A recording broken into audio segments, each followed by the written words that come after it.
Welcome to the Freedom Founder Podcast. I'm your host, Zach Duggar. Did you know that in 2021, Google had over 90% of the global market search, and also 28.6% of the share of revenues for worldwide advertising? That's just in 2021. So now you move to today, that market share has got to be even more expansive. But today I have with me an expert in PPC advertising, pay-per-click advertising for those that are less familiar with that. Ameet specializes in PPC advertising and has spent the last decade figuring out why people do what they do online, what prompts them to take action, and how to use that insight to make marketing work better. Now, today she's using that experience to design dazzling campaign strategies for clients and to teach future generations of PPC pros at the university level. So welcome, Ameet. Thank you for joining me. Thank you so much for having me, Zach. Absolutely. I want to clarify, I'd put in the title of this from catering to clicks, but it's actually event planning was the first business that you'd gotten started in. It was dance competitions, and I am not a dancer. So okay. All right. Well, you had told me that story. Now it seemed you were motivated to start that business by someone else. I think if you would like to share that story with us, I think it would be a great point of starting. Yeah, I started volunteering with an organization when I was about maybe 17 or 18 to amp up my resume for, just having it on your resume really at this point. And eventually at one point I started volunteering at other organizations, and somebody had said something along the lines of, maybe you should try doing it on your own. You'd be pretty good. And I remember I went back to the original organization and I told the founder, and he basically told me that he didn't think that I had it in me. So naturally I had to prove everyone wrong, and did so. And at one point they actually had to release a statement saying that they were going to shut down their main event. And I got credited in it as well, which was kind of the icing on the cake, or I'm like, yes, now you know not to mess with me. So with the proper motivation, you can accomplish great things. For me, it seems to be anger. So if you make me mad, you're going to see the other half of it, right? So yeah, and that propels you forward in that circumstance. So now talk to us about where you moved from there, from starting and doing some event planning to the next step in the journey that takes you all the way to today. So kind of talk about that timeline and what you did over those years.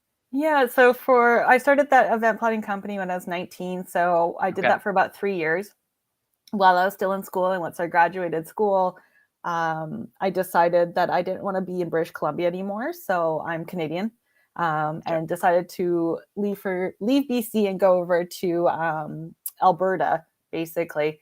And I wandered around for a little bit. For those of us that are not as familiar with Canada, talk about the location, just so we get an idea of where's British Columbia, where's Alberta. British Columbia is our west coast, basically. So the furthest west that you can kind of really go in Canada, I guess. And Alberta is the neighboring province or state, if we want to make that correlation, I guess. Sure. So Alberta is kind of like the area, they call it the Texas of Canada, if that gives you an idea of the demographic. All right. And I knew that I was going to like it, but I didn't expect it to like it as much as I did, to the point where I actually stayed for 8 years. Like a lot of my friends and family were like 3 months to maybe a year. Like they were actually placing bets, and again, pissed me off. So I decided to stay for 8 years and make a whole career out there.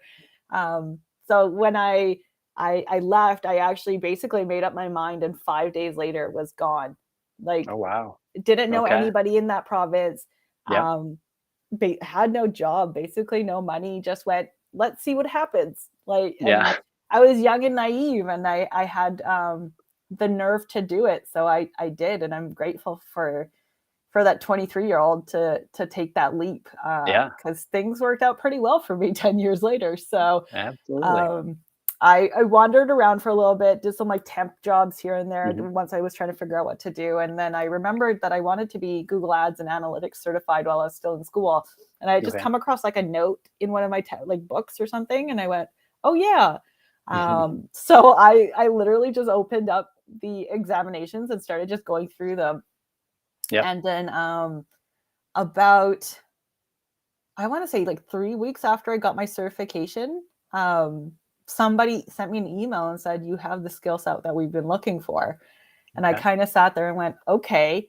And it was interesting because the avatar on that email was like basically, you know, that Facebook one where there's no face, it's just like a Yep. shadow of a person. Yes. It was basically Yes. that, but it was to his features, so you could tell that it was like custom made for him.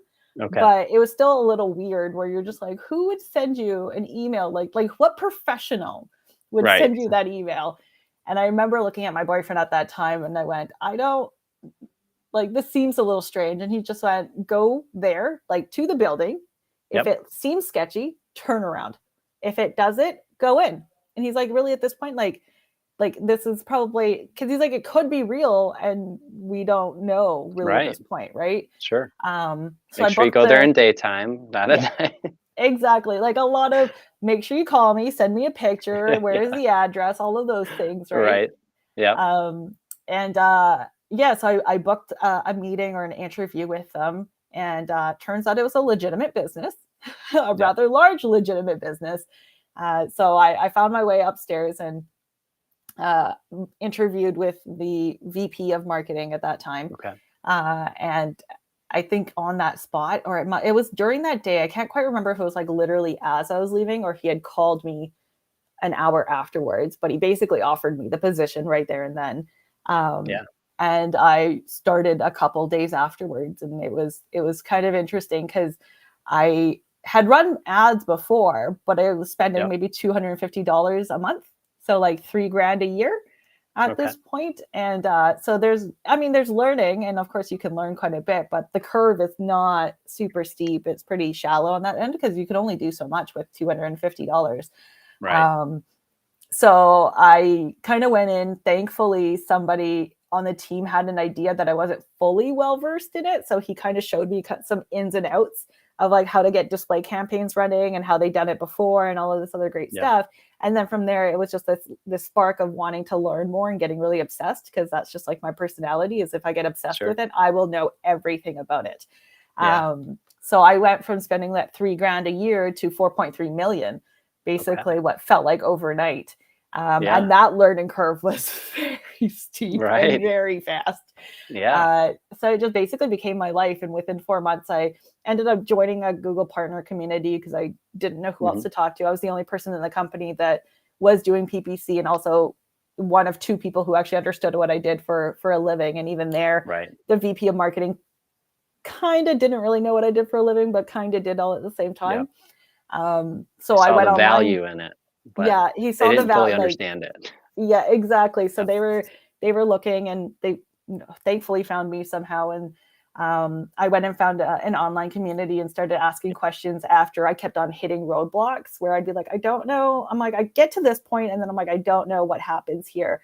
Right. And it caught the eye of a couple of community members, especially the ones that had way more experience than I had, simply because they sat there and looked at me and went, we really like how you approach problems. Like, you look at it, you see it from different angles, you go at it, and then you fail, and that's when you come to us, versus looking at the problem going, this is too hard, and then you go back to the community and be like, can you fix this for me, right? Like, Right.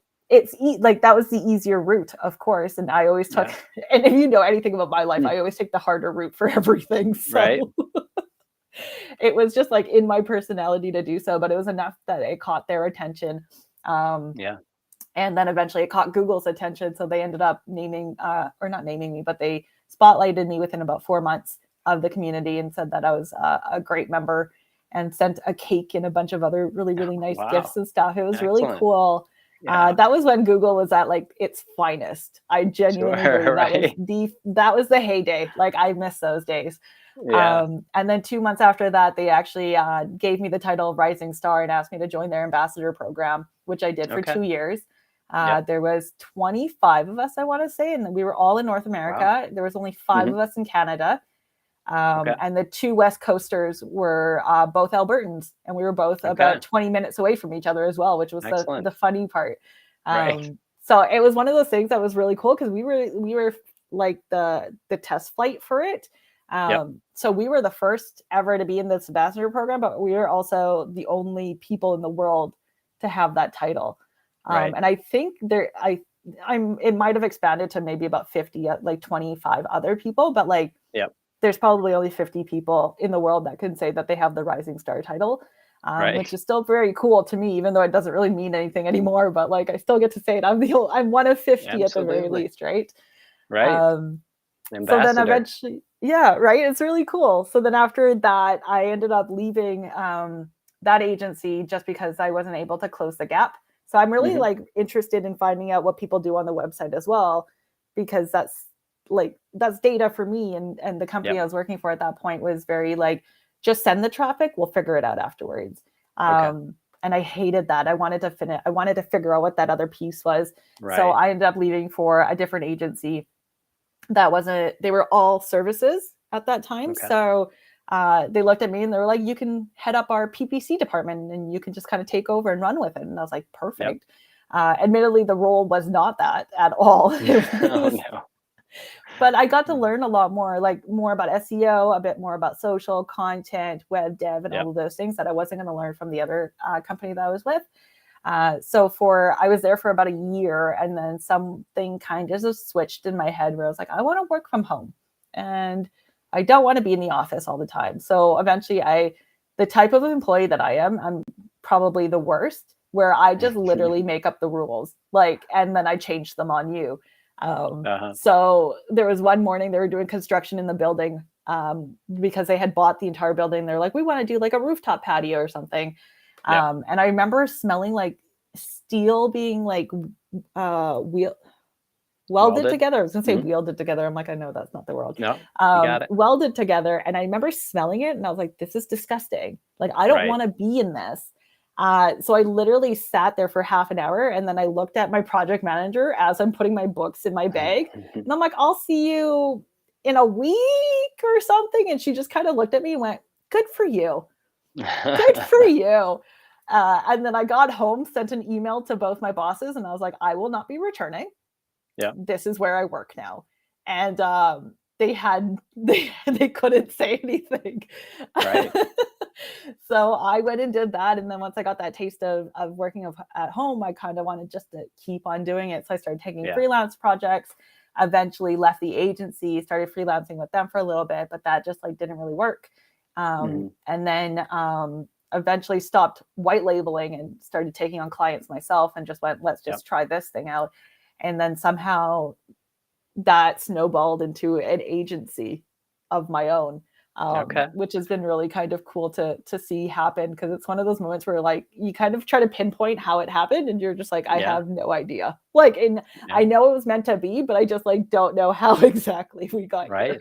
Right. That progressive path over time and that pursuit of more. I mean, it's something that you are pursuing and continuing to find new satisfaction in other areas, and wanting to close the gap, like you said, and be a part of something in completion. And then, the welding was not the right fit in this work environment that you're in. So working from home, that spurs you into that next step on that way to where you are today. So that's excellent, and a very excellent story to get to Hop Skip Media and what you're doing now. So talk to us about Hop Skip Media and what you're focusing on and the type of clients that you work with. So we're a pay-per-click advertising agency. That is literally our only specialization. And that's because when I went off freelancing on my own for a little bit, I tried full service and very quickly, like 45 days quickly, figured out that it was not for me. I'm an okay project manager. I am not a great one. I know my skills and my flaws, and PPC was where my heart is and always has been. So then eventually I sat there and I remember looking at a friend and I went, I'd rather be great at one thing and rather than being mediocre at 5. So I made that decision. I went, I'm going to be the ads girl. And that was a reputation that I was already starting to build without even me realizing it. So it was natural for me to just keep on going down that route. So we just kind of just kept on going. So I ended up making a name for myself by fixing conversion tracking issues. Basically, people would come back and be like, we're not making money on ads, and we don't know how to tell. And I remember sitting there and I'm like, okay, there's a couple things that we need to fix up here. So I would sit there and create these measurement plans, which I've ditched now because I was like, these don't mean anything. Like, it's just for me to know. Why am I sharing these with clients? Like, it never made any logical sense. But I would share these measurement plans. I'd be like, we're going to do this and this and this. And then eventually I would go in and actually do the work. And that's how they would realize whether they were actually making money or if they were actually losing money. So then eventually at one point that would end up turning into monthly management work where they would end up seeing significant increases or decreases in a good way in their account. And that was because I don't know how to explain it. Like, I'm just really good at looking at large sets of data and being able to figure out what I need to do to create the result that I wanted. And even though as the platforms change, like obviously that's changed on my end as well a little bit, but for the most part, I can look at an account that has history and be able to figure out where the pain points really are. So that became like my reputation as the girl who fixed ad accounts. And then slowly but surely it just became like this ongoing thing, and just showing up to meetups for SEO people or web dev or UI and UX, and getting these weird looks from everybody going, why are you here? Like, you're not in our field. Like, digital marketing, yes, but you're not specific. You don't really know anything. Like UI, UX, you could ask me a question about it now. I would not know how to answer it. Sure. No idea. I have many friends in it. I could refer you that way, but like, I just wanted to get to know people that understood my life to a certain degree. And that was the best way for me to do it. Just like how I had entered that Google Ads community. I was just looking for people who I could talk to. And it turned out that it worked out in my favor, because then when everybody else left their agencies to go start their own companies or work for bigger companies, and that they needed help with ads, I was naturally the first person that they ended up calling. And then that just became like this whole thing where online everybody was like, okay, Ameet's the AdWords girl. And then I totally turned my entire brand into the AdWords girl. And I know that it's not, AdWords isn't technically relevant anymore. It's Google Ads now. But like for me, it was AdWords for like a large part of my career. And I refuse to call it anything else really at this point. Even to the annoyance of some of my colleagues, where they're just like, switch your name already. And I'm like, nope, not happening. I'm going to stay AdWords till my last breath if I can. So it's just one of those things where I somehow created this brand, and I'm very grateful for it, because I kind of just slipped into it. And then eventually that started just snowballing referrals. So even now to this day, most of our business that closes is referral, because everybody just, to a certain degree, just got to a point where they would just speak, thankfully, so highly of me that people would want to work. And now what we end up seeing with a lot of our referral clients is they'll be like, oh, we got referred by 2 or 3 people versus the one now. So it's grown, which is really cool for me, because I was like, oh, I didn't realize so many people knew who I was, and like these random little bits in like the cities and stuff like that. But I'm very grateful. It's been I was going to say, you made a great point in regards to relationships. When you build relationships with people and in communities, and they get to know a little bit more about you, and you're not necessarily there just for that transactional nature of the relationship, but because it's a community that you can engage with people in. But they do get to know you, and they get to know what you're doing and who you're serving. So you become that first person that's thought of. When you are the AdWords girl, you can still be the AdWords girl, even if it is Google Ads.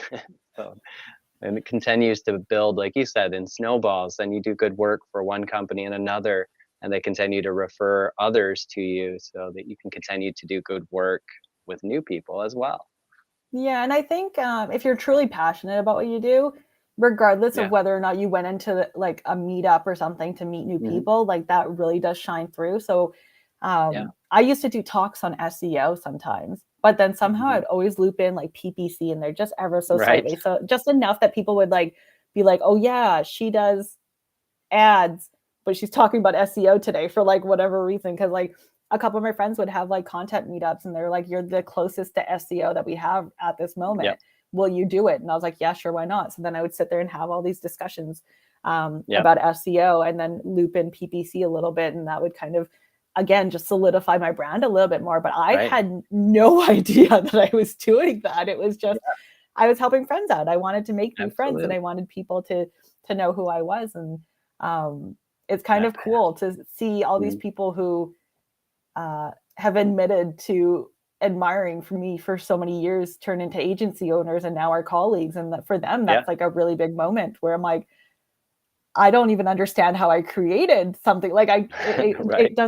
it doesn't compute in my head, where it's just like I created this whole thing where like they're like in this very small group of people in this city that nobody really like pays attention to a certain degree.